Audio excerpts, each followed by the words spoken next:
dá um enunciado para a gente, mas o que a questão nos pede?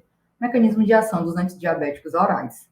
E traz um conceito muito interessante sobre uma classe medicamentosa que está em voga, que a gente vai comentar daqui a pouco. Então, vamos lá para o item A. Traz um texto bonitinho, mas qual é o erro? As glitazonas, elas não incrementam a secreção de insulina. Na verdade, o que elas fazem? Elas aumentam a sensibilidade à insulina. O mecanismo de ação dos itens A e D, eles estão apenas trocados, tá?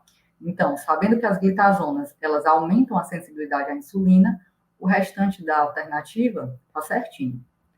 Passando para B, as incretinas, elas agem na secreção da insulina, reduzem a velocidade do esvaziamento gástrico e também da gordura hepática. Qual é o erro desse item? É que elas podem e são usadas, pessoal, em pacientes que têm disfunção renal, inclusive pacientes que têm taxa de filtração glomerular bem diminuídas.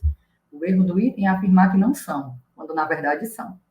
O item D, como eu tinha comentado com vocês, o erro aqui é na explicação do mecanismo de ação. As sulfonilureias, elas incrementam a secreção de insulina e elas também geram ganho de peso. Então, naquele paciente que é diabético e obeso, essa medicação não é tão interessante.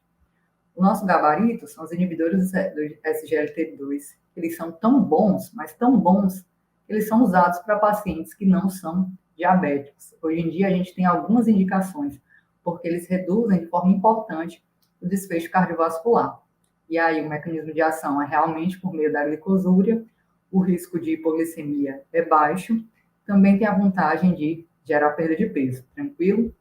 Então, uma questão que poderia estar na clínica, né, caiu aqui na preventiva, mas tendo em mente o conceito do mecanismo de ação do SGLT2, apesar da gente não saber os demais, também daria para acertar a questão.